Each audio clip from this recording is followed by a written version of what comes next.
Shalom Bapak Ibu yang dikasihi Tuhan, saya undang kita semua boleh bangkit berdiri. Kita akan persiapkan hati dan pikiran kita untuk memasuki ibadah kita di pagi hari ini. Mari sama-sama kita mengambil waktu teduh, mohon Tuhan memberkati dan memimpin ibadah kita. Bersaat teduh.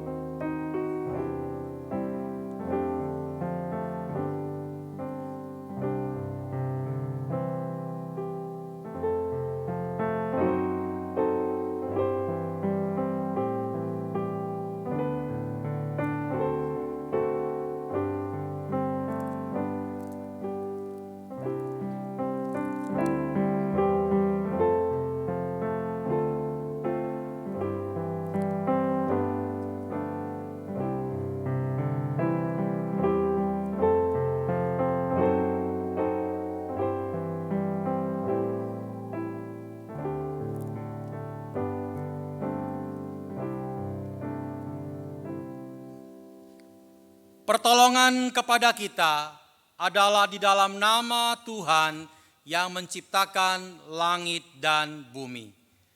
Kasih karunia, rahmat, dan damai sejahtera dari Allah Bapa, Allah Putra, dan Allah Roh Kudus menyertai saudara-saudara. Amin.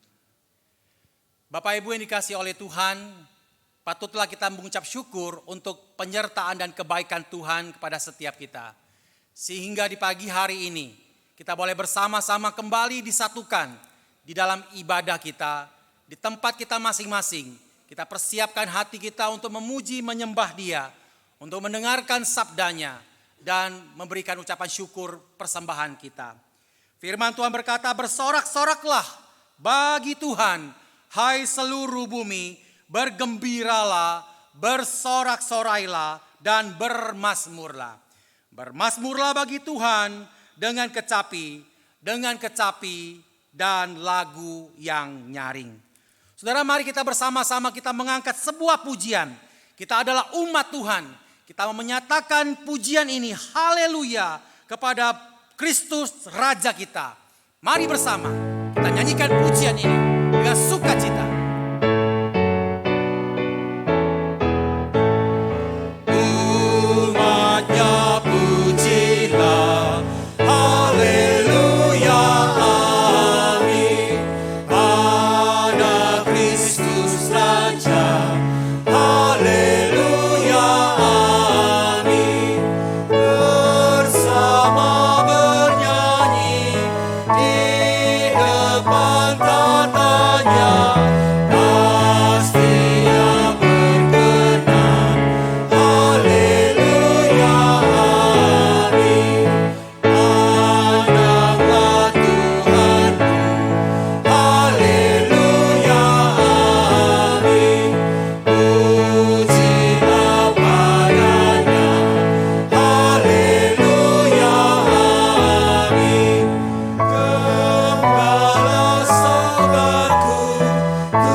Kita masuk dalam doa. Adalah baik untuk menyanyikan syukur kepada Tuhan dan untuk menyanyikan mazmur bagi nama-Mu yang maha tinggi, untuk memberitakan kasih setiamu di waktu pagi dan kesetiaan-Mu di waktu malam.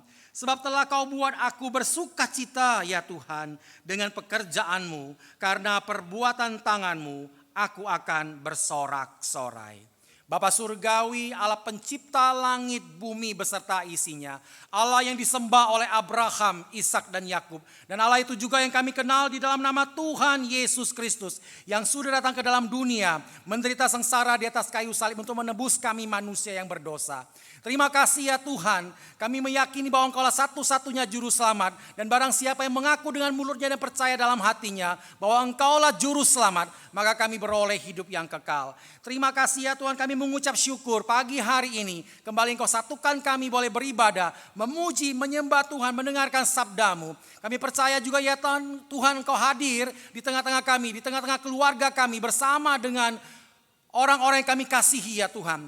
Kami saat ini ya Tuhan mau masuk ke dalam hadirat-Mu yang kudus. Tuhan, kami menyadari bahwa hidup kami tidak berkenan kepadamu. Kami seringkali mendukakan hati Tuhan. Seringkali kami mengecewakan orang-orang yang kami kasihi. Tuhan, mohon pengampunan yang daripada Tuhan. Tuhan, berbelas kasihanlah kepada setiap kami. Karena kami tahu ya Tuhan, ketika kami berdosa, kami akan jauh daripada Tuhan. Dan kami mohon pengampunan daripada Tuhan, supaya kami ya Tuhan dilayakkan, supaya kami ya Tuhan boleh menghampiri tahta-Mu yang kudus, dan biarlah kami boleh menyembah Engkau dengan roh dan kebenaran. Terpujilah nama Tuhan, kami menyerahkan ibadah ini dari awal sampai pada akhirnya, kiranya Tuhan yang bertata dan Tuhan yang memberkati. Demi nama Yesus Kristus kami sudah berdoa. Amin. Bapak Ibu dikasihi oleh Tuhan Yesus, saya ingin membacakan berita anugerah bagi setiap kita. Di dalam Yohanes pasal 8 ayat 12 berkata, maka Yesus berkata pula kepada orang banyak, katanya, akulah terang dunia, barang siapa yang mengikut aku, ia tidak akan berjalan dalam kegelapan, melainkan ia akan mempunyai terang hidup. Saudaraku yang dikasihi oleh Tuhan, inilah berita yang sungguh membuat kita bersuka cita. Dan kita dianugerahkan iman untuk boleh percaya kepada Tuhan. Mari bersama-sama kita mau mengikrarkan pengakuan iman rasuli yang berbunyi demikian. Aku percaya kepada Allah, Bapa yang Maha Kuasa, Khalik langit dan bumi, dan kepada Yesus Kristus, Anak Tunggal Tuhan kita, yang dikandung dari Roh Kudus, lahir dari anak darah Maria, yang menderita sengsara di bawah pemerintahan Pontius Pilatus, disalibkan, mati dan dikuburkan, turun ke dalam kerajaan maut. Pada hari yang ketiga, bangkit pula dari antara orang mati, naik ke sorga, duduk di sebelah kanan Allah, Bapa yang Maha Kuasa. Dan dari sana ia akan datang untuk menghakimi orang yang hidup dan yang mati. Aku percaya kepada Roh Kudus, gereja yang kudus dan am, persekutuan orang kudus, pengampunan dosa, kebangkitan tubuh, dan hidup yang kekal. Amin. Bapak Ibu boleh silakan duduk. Saudaraku yang dikasihi oleh Tuhan, kita percaya Tuhan selalu menyertai kehidupan kita. Di dalam pergumulan kita, di dalam kelemahan kita, bahkan di dalam setiap penderitaan kita sekalipun, Tuhan bersama dengan kita. Tuhan memberi kekuatan, Tuhan memberi penghiburan. Mari kita memuji Dia, kekuatan serta penghiburan.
Diberinya rahmat setiap jam.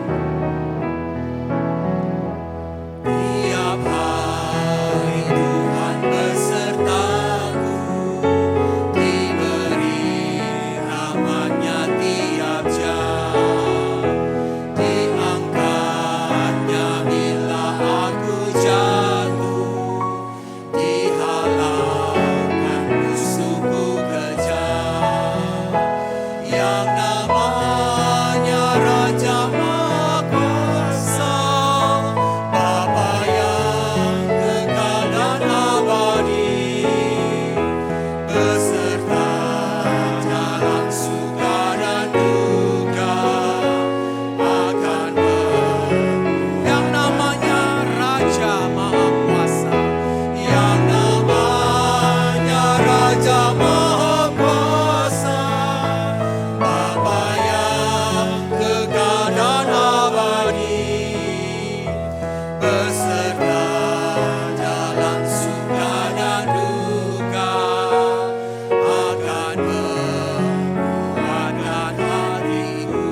Tuhan di dalam suka dan duka, Dia selalu menguatkan hati kita, menguatkan setiap saudara melaluinya dengan kekuatan yang daripada Tuhan. Sekarang kita akan mempersiapkan hati kita untuk mendengarkan sabda Tuhan. Kita tahu Tuhan memelihara kita, mencukupkan kebutuhan jasmani dan rohani kita. Dan hari ini, mari kita buka hati kita terima benih firman Tuhan, supaya firman itu yang mengokohkan iman kita. Mari bersama kita pujikan Bapa Sorgawi memelihara kita semua.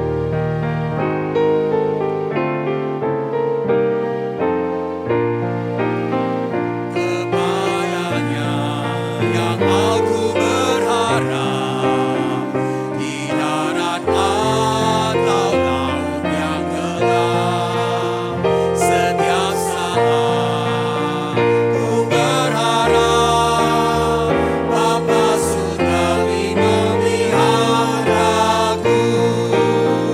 Aku berharap pada Tuhanku, di darat atau dalam laut menjeruh. Ku tak gentar, tiada ingkar, Bapa Surgawi memeliharaku.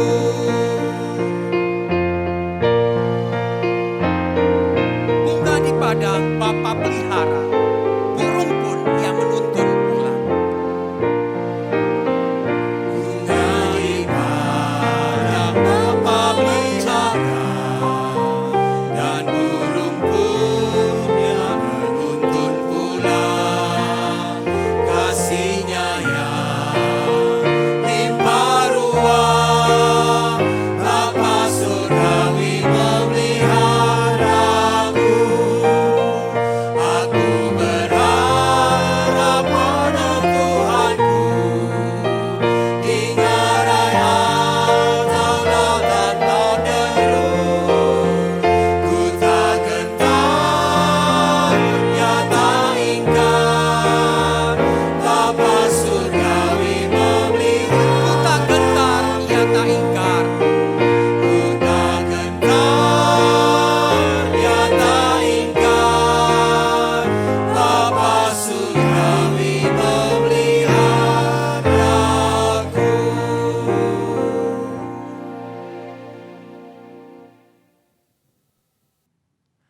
Jemaat sekalian, mari kita masuk di dalam doa.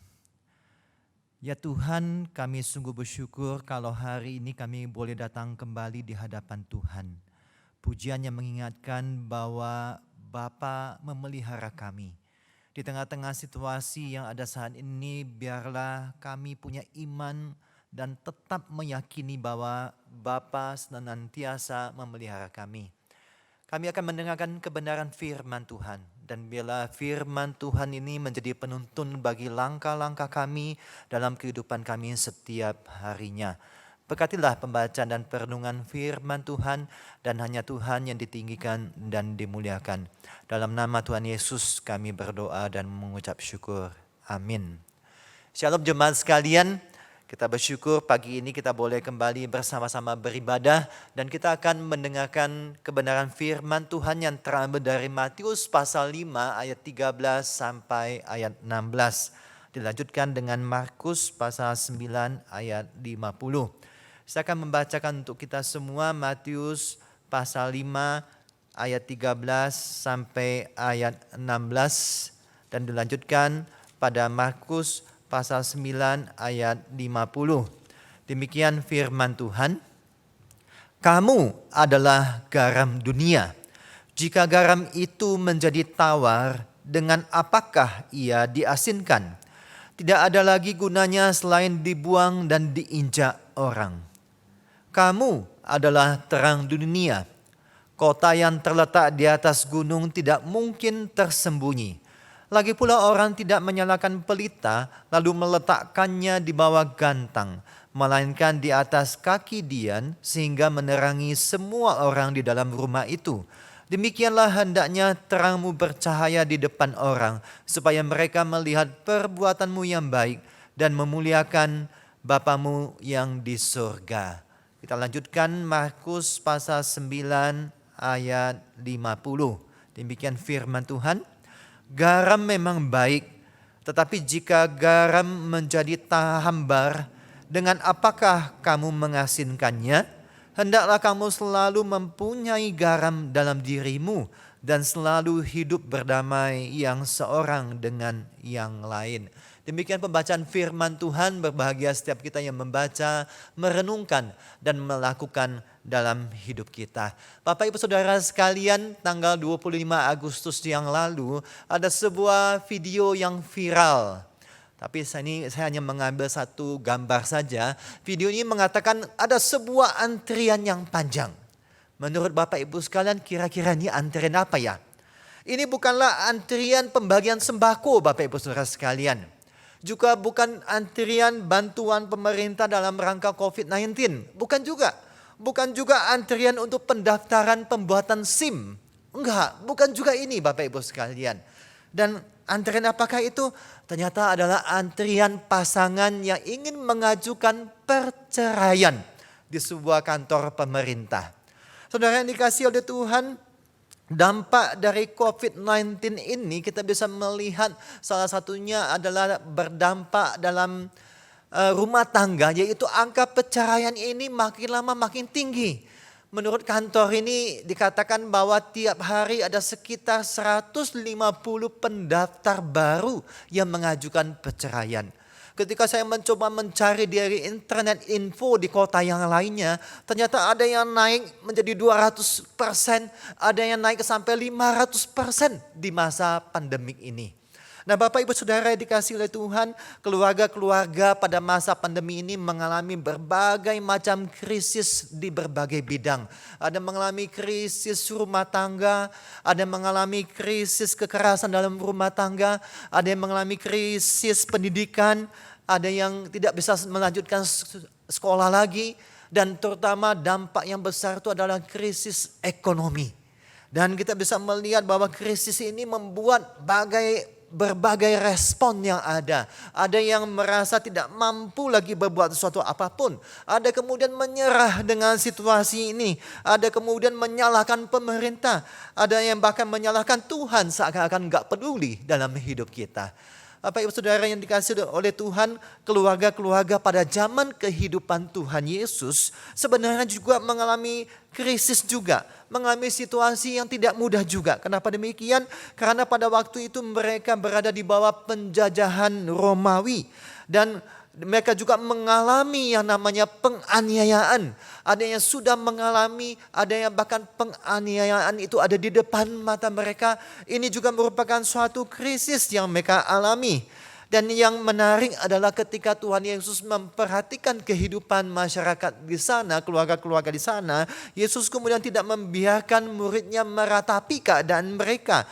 Yesus melanjutkan dengan suatu pesan yang mengingatkan kembali tentang peranan penting murid Kristus di tengah-tengah situasi krisis yang ada. Dan pagi ini kita akan belajar tentang bagaimana peranan penting keluarga di tengah krisis. Keluarga bisa ayah, ibu, anak, ataupun semua yang terkait dalam satu keluarga. Dan kita bisa melihat bagaimana peranan penting keluarga di tengah-tengah krisis. Yang pertama kita akan belajar yaitu sebagai garam dunia.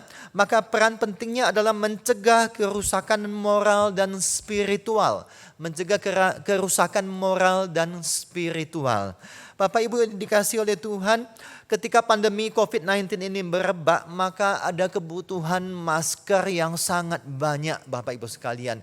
Semua orang disarankan untuk menggunakan masker. Harga masker yang dari satu box 50.000, 35.000 menjadi 300.000 bahkan 500.000 mencapai harganya satu box masker medis yang biasa digunakan.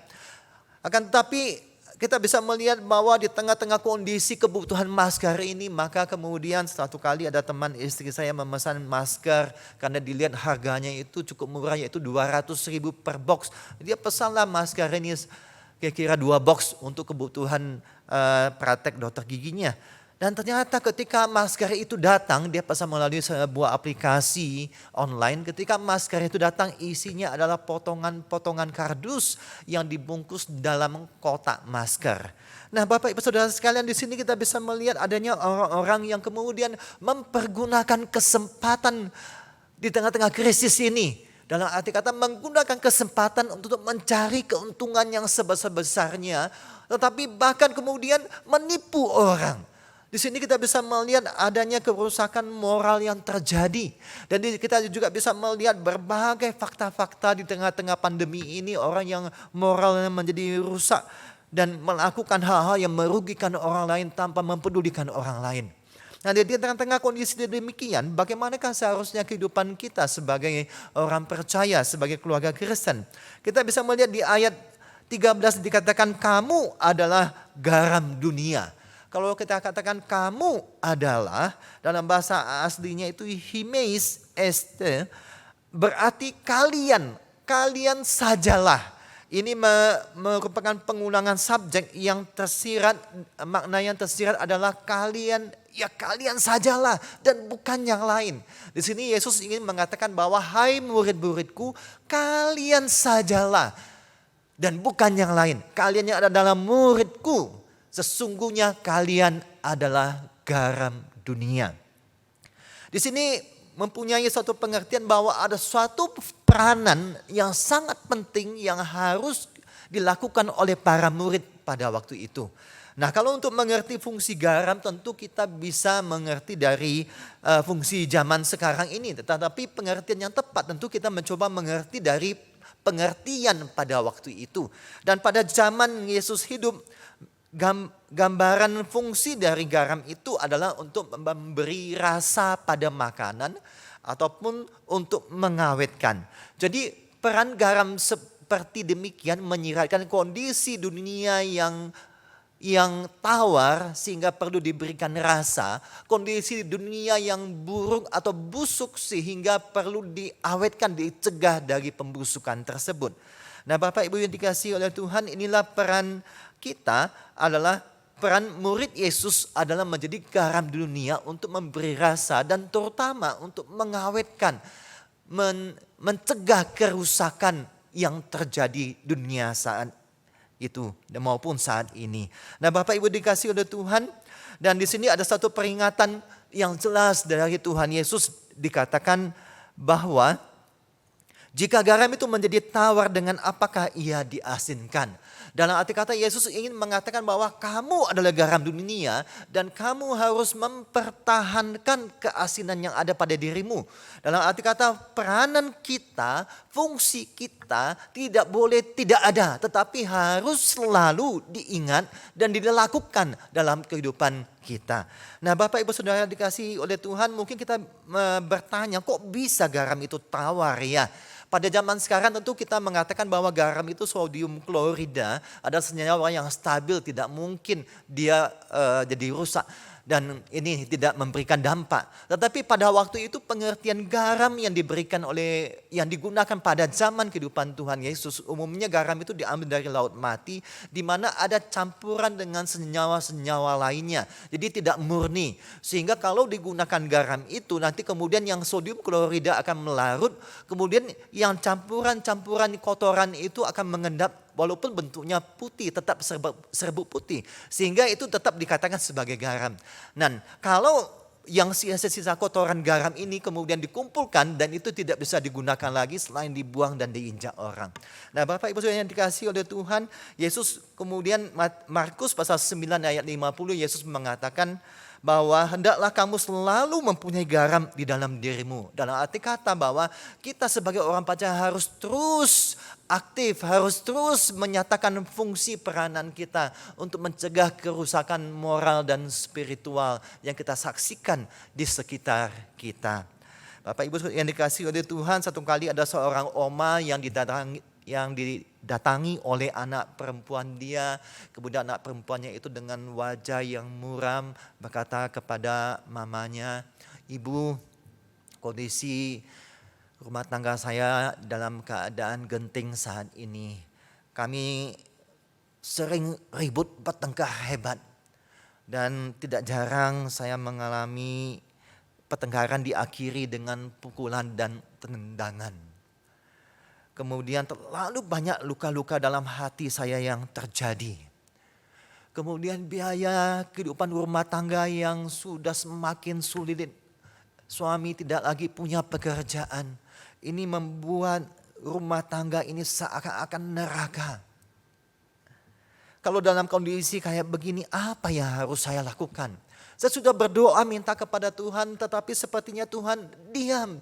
Tidak memberikan jalan keluar bagi saya dan keluarga saya. Kami ketika mendiskusikannya sempat terpikir untuk lebih baik kami berpisah. Nah, ketika mamanya ditanya demikian, diceritakan demikian oleh anaknya, maka seorang ibu yang cinta Tuhan tidaklah akan berkata, ya sudahlah nak, kamu tinggalkanlah suamimu. Aku sekarang ini masih bisa juga memberi kamu makan kok. Ya udah, daripada kamu disakiti oleh suamimu, maka udah cerai aja sama dia. Mama masih bisa beri kamu makan. Bukan itu Bapak Ibu Saudara sekalian, bukan itu sikapnya benar. Karena sikap saran demikian hanya akan menimbulkan kerusakan moral yang jauh lebih berdampak, lebih panjang pada anak, pada keluarga besar dan pada masa depan anak tersebut. Maka seorang ibu yang cinta Tuhan tentunya akan berkata, jangan menyerah ya nak. Terus berdoa, bergumul kepada Tuhan, minta Tuhan ubah hatimu dan hati suamimu. Tetap hormati suamimu, kasihi suamimu itu. Percaya pasti ada jalan keluar bagi keluargamu itu. Mama akan terus bersama-sama dengan kamu untuk mendoakan kamu, untuk menguatkan kamu. Inilah peran keluarga Kristen di tengah-tengah kondisi krisis yang ada. Menjadi garam dan terang dunia untuk mencegah kerusakan moral dan spiritual yang terjadi di keluarga kita. Dan itu akan berdampak bagi sekitar kita. Bagaimana kita bisa memberikan saran, mendampingi keluarga-keluarga lain yang kemudian menghadapi perceraian jika seandainya kita sendiri mempunyai keluarga yang bercerai. Bapak Ibu yang dikasihi oleh Tuhan, maka kita bisa melihat bahwa krisis dapat melanda siapapun, dapat melanda keluarga manapun. Tetapi ingatlah peran kita sebagai garam dunia, mempertahankan keasinan kita, tetap mengingat untuk memberi dampak kepada sekitar kita, kepada keluarga kita di tengah-tengah kondisi yang ada. Dan yang kedua Bapak Ibu sekalian, bagaimana peranan penting keluarga Kristen di tengah-tengah krisis. Yang kedua yaitu menunjukkan cara hidup yang benar. Yaitu sebagai terang dunia menunjukkan cara hidup yang benar. Bapak Ibu Saudara sekalian, ketika diwawancarai oleh pasangan-pasangan yang ingin bercerai, yang mendaftarkan diri di suatu lembaga tersebut, kemudian ditanya kenapa kamu mendaftar perceraian? Banyak alasan mereka karena faktor ekonomi Bapak Ibu sekalian. Karena faktor ekonomi yang tidak lagi memungkinkan bagi mereka untuk terus melanjutkan rumah tangga mereka. Nah Bapak Ibu sekalian, kondisi yang buruk ini terkadang membuat kita membenarkan diri untuk mengambil suatu keputusan. Yaitu mengakhiri rumah tangga kita. Kondisi yang tidak mengenakan, kondisi krisis ini terkadang membuat seseorang itu membenarkan diri untuk mengambil suatu keputusan. Yang terkadang tidak lagi memikirkan apakah ini benar di hadapan Tuhan. Apakah ini akan berdampak bagi pertumbuhan perkembangan anak saya di masa depan atau tidak. Enggak lagi mikir Bapak Ibu sekalian. Tetapi tentu kondisi demikian, keputusan-keputusan demikian, cara pikir demikian tentu tidak sesuai dengan kebenaran firman Tuhan. Anak-anak Tuhan diminta untuk kembali diingatkan bahwa kita adalah terang dunia. Dalam arti kata kita telah memiliki terang tersebut. Dan tetap kita harus memikirkan hal-hal yang sesuai dengan kehendak Tuhan. Dan itu kita nyatakan di dalam kehidupan kita. Nah Bapak Ibu Saudara sekalian, menarik sekali ketika Yesus mengatakan akulah terang dunia. Yesus tidak pernah mengatakan bahwa akulah garam dunia. Tetapi Yesus mengatakan akulah terang dunia. Karena sesungguhnya Yesus adalah terang dunia yang datang untuk menerangi kegelapan dunia. Dan Tuhan ingin agar terang yang telah dibawa ke dalam dunia ini diteruskan oleh orang-orang yang telah menerima terang tersebut, yaitu saudara dan saya. Ketika kita percaya kepada Tuhan Yesus, maka sesungguhnya terang itu telah masuk di dalam hati kita, menerangi hati pikiran kita. Dan itu seharusnya tercermin keluar di dalam sikap kita, kehidupan kita. Dan Tuhan ingin agar kita sebagai anak-anak Tuhan membawa terang itu pada sekeliling kita. Dan Bapak Ibu sekalian, Yesus kemudian mengatakan bahwa nak mungkin seorang itu menyalakan pelita lalu diletakkan di bawah gantang. Gantang itu tempat tempayan yang berukuran sekitar 8,75 liter. Jadi ditutup, otomatis tidak ada gunanya karena tidak bisa menerangi rumah tersebut. Dan Yesus mengatakan bahwa kalau terang itu menyalakan pelita, pasti orang letakkan di tempatnya untuk menerangi seluruh rumah tersebut. Nah, Bapak Ibu yang dikasihi oleh Tuhan, Tuhan ingin agar setiap murid-muridnya orang percaya membawa terang keluar di tengah-tengah kehidupan kita. Di selatan Danau Galilea, Bapak Ibu Saudara sekalian, di selatan Danau Galilea itu ada sebuah laut mati. Ada sebuah laut mati, dikatakan laut mati karena laut itu tidak ada jalan keluarnya lagi. Jadi terkumpul di sana sehingga tingkat keasinannya sangat tinggi. Nah, di dekat laut mati itu Bapak Ibu Saudara sekalian ada sebuah perkampungan, ada beberapa perkampungan di sana yang dihuni oleh kaum Esseni. Ada juga yang mengatakan ini adalah komunitas Qumran. Dan tahun 1947 ditemukan gulungan-gulungan laut mati yang sangat terkenal Bapak Ibu sekalian, yang juga memberikan informasi-informasi yang penting dalam perkembangan sejarah kekristenan.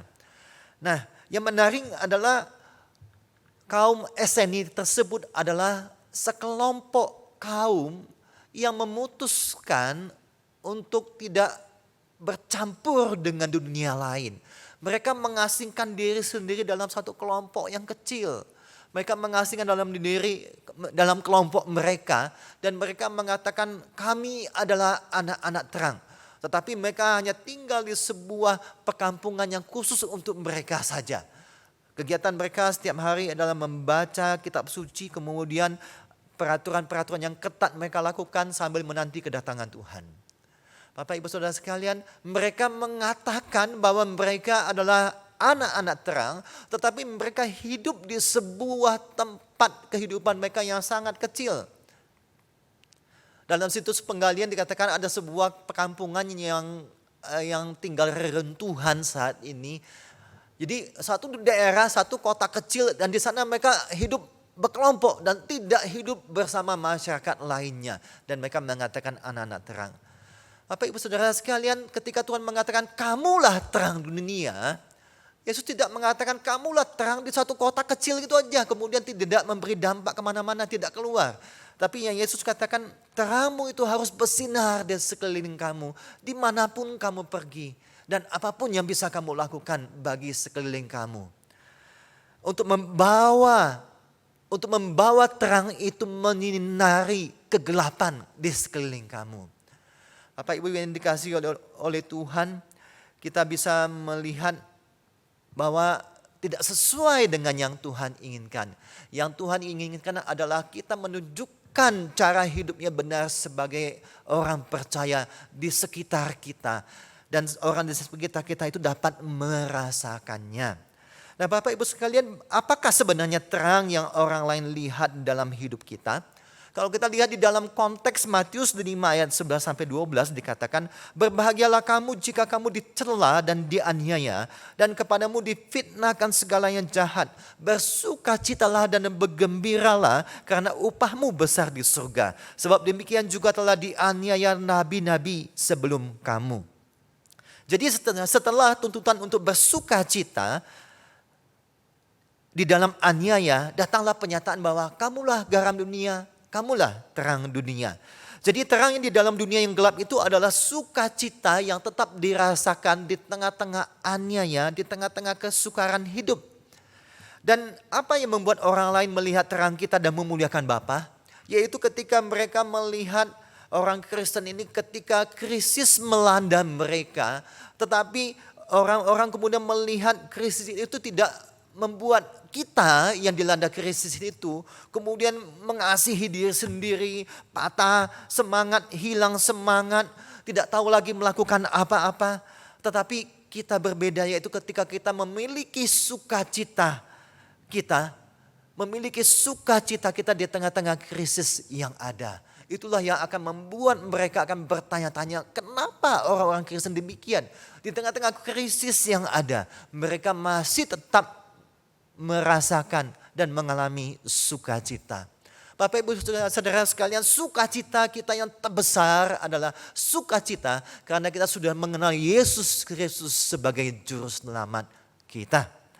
Bapak Ibu yang dikasihi oleh Tuhan, harta kita yang paling berharga adalah Kristus. Dan tidak ada yang lebih berharga dibandingkan dengan Kristus. Oleh karena itu kita bisa tetap bersukacita di tengah-tengah segala krisis yang ada. Dan karena kita bisa bersukacita di tengah-tengah krisis, maka kita masih bisa menyatakan perbuatan-perbuatan kasih kita yang dapat dirasakan oleh sekeliling kita. Bapak Ibu Saudara sekalian, saya akan menutup dengan kisah seorang ibu yang bernama Ibu Hana.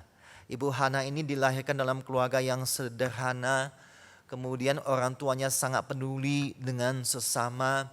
Dan seringkali mereka menampung anak yatim, pengungsi ditampung di rumah mereka di Surabaya. Padahal mereka juga termasuk rumah yang sederhana. Nah, dari kecil Ibu Hana ini sakit-sakitan, tetapi tidak menghalangi dia untuk punya hati untuk menolong orang lain. Dan satu ketika mulai besar dan dia melihat ada seorang pengemis tua wanita yang berdiri di pagar gereja. Kemudian dia hampiri, dia ajak bicara, dia berikan perhatian, peduli, dibawa masuk ke dalam gereja, diajak untuk beribadah. Pertama gak mau, diajak berulang sehingga akhirnya mau, diperhatikannya. Yang menarik adalah mamanya sangat mensupport Hana muda ini. Bahkan ketika Hana ini punya satu ide pemikiran, dia mau mencarikan tempat tinggal, dia sewakan bagi pengemis ini, maka mamanya mensupport dan memberikan sejumlah biaya. Padahal mereka juga hidup dalam kesederhanaan.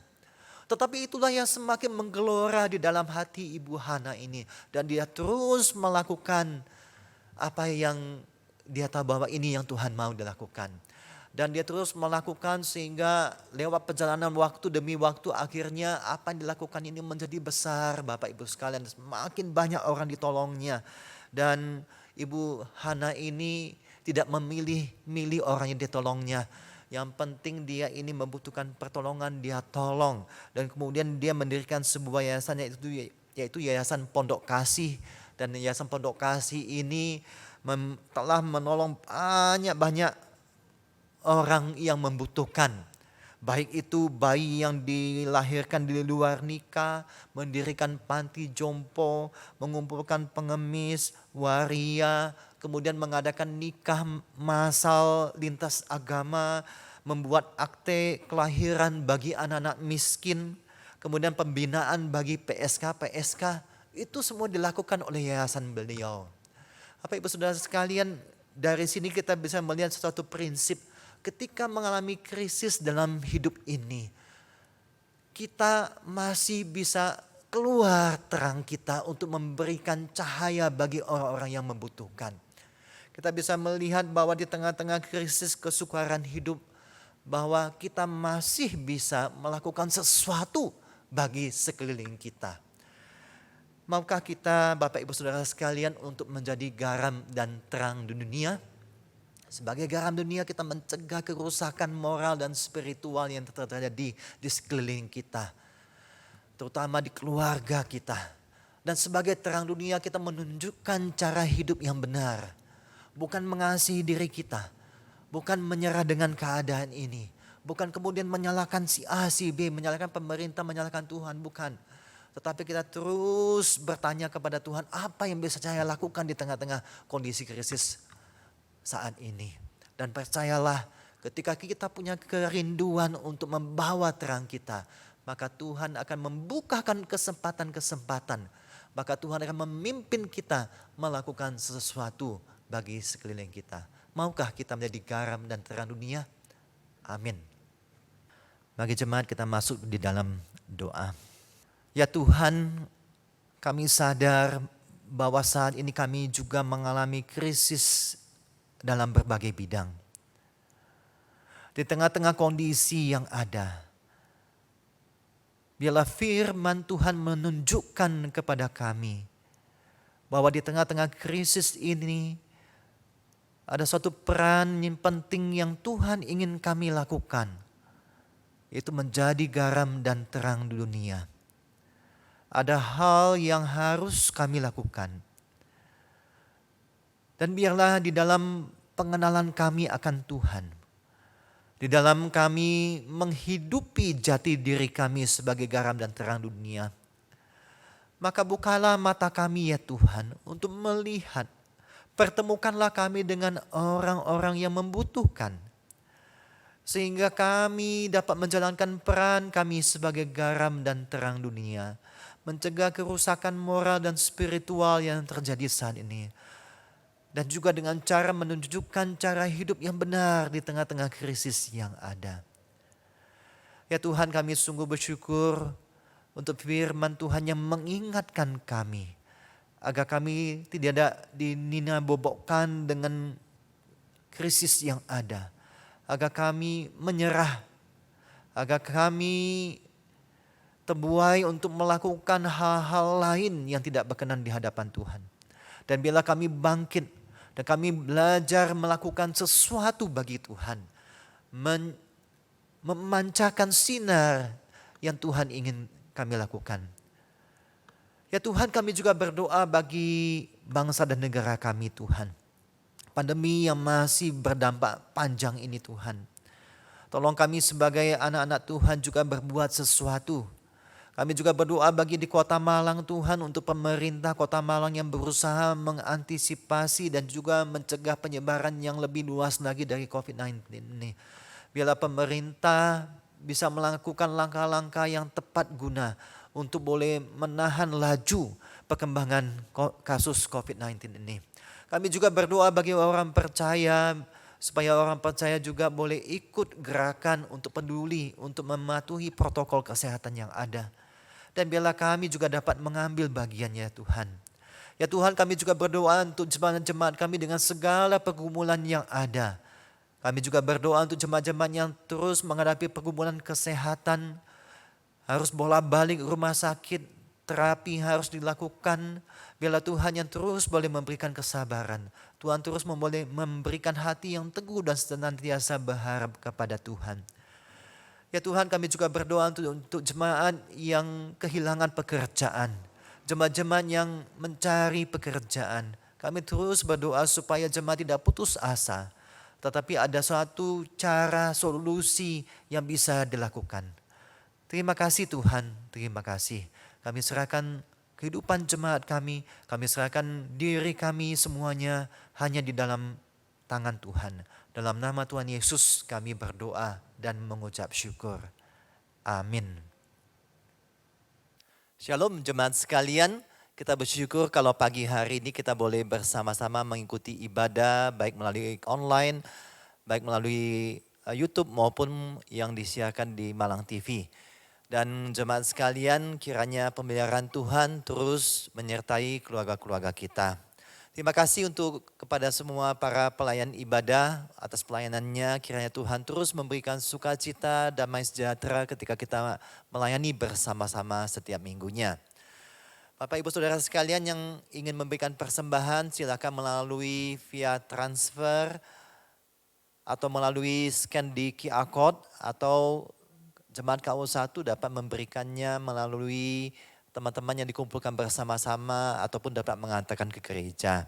Kiranya persembahan kita menjadi persembahan yang memuliakan Tuhan, baik itu persembahan persepuluhan maupun persembahan rutin gereja dan persembahan lainnya. Jemaat sekalian, selanjutnya kita akan menyaksikan warta tayang. Shalom jemaat sekalian, setelah ibadah ini akan ada kebaktian umum yang kedua pada pukul 9 pagi yang akan dilayani oleh Pendeta Hendra. Dan ibadah Youth pada pukul 11 siang yang akan dilayani oleh Evangelis Carolina Soputri.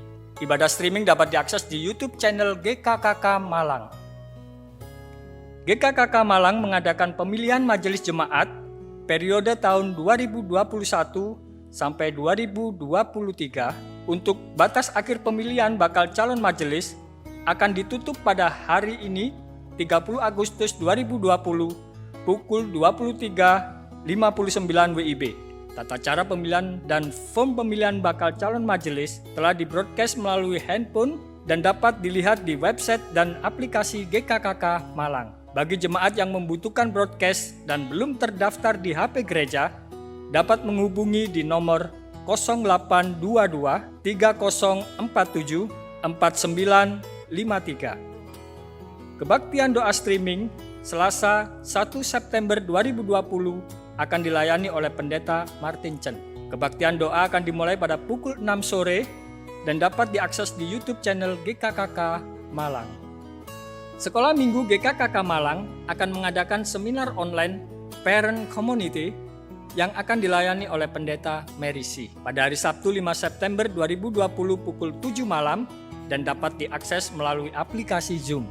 Untuk informasi acara dan pendaftaran dapat menghubungi Saudari Selvi di nomor 0838 4884 9987. Ibu Nana di nomor 0823 1127 8383. Batas pendaftaran sampai hari Jumat 4 September 2020. Majelis Jemaat GKKK Malang akan melaksanakan pemberkatan nikah gerejawi bagi Saudara Ivan Adisa Putra dan Saudari Yeni Putra pada hari Minggu 6 September 2020 pukul 10.00 WIB bertempat di Jalan Semeru nomor 30 Malang.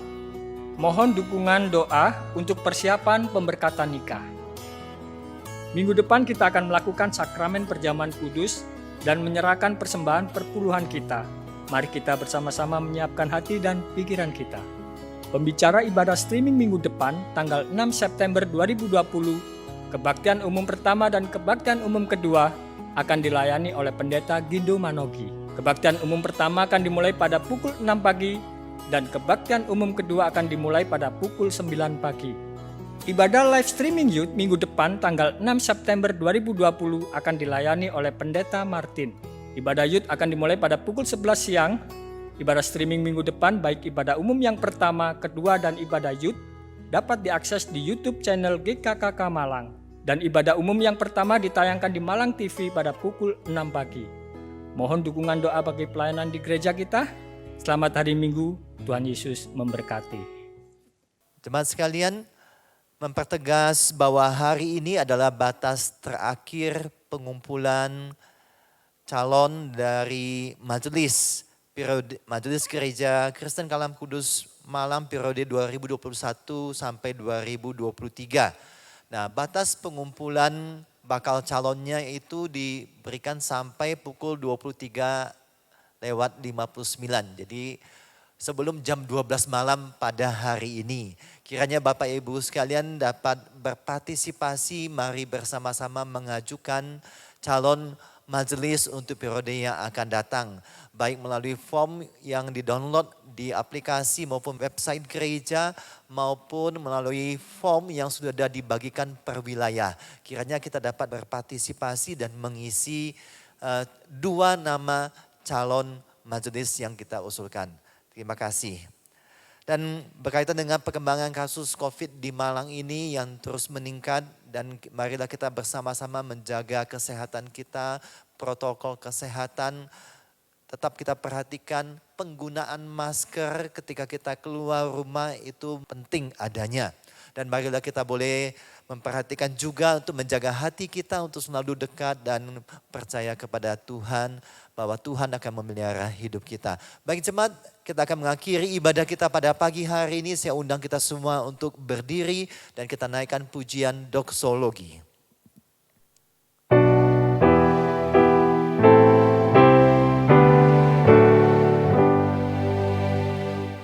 Puji Allah Bapa Putra, puji Allah Roh Kudus, ketiganya yang esa, pohon selamat sumber berkah.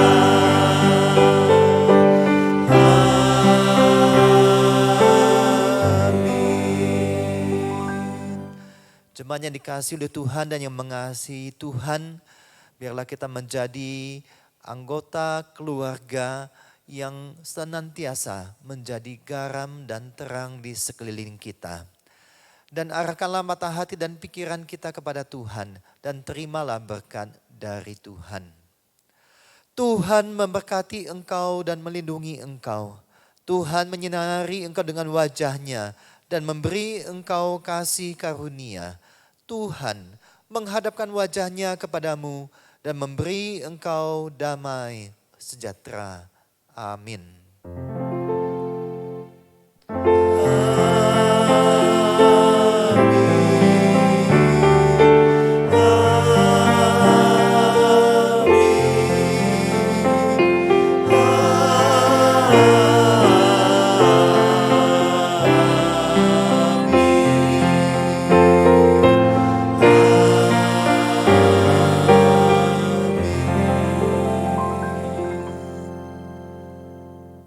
Ibadah kita selesai, silakan saat teduh Tuhan Yesus memberkati kita sekalian. Amin.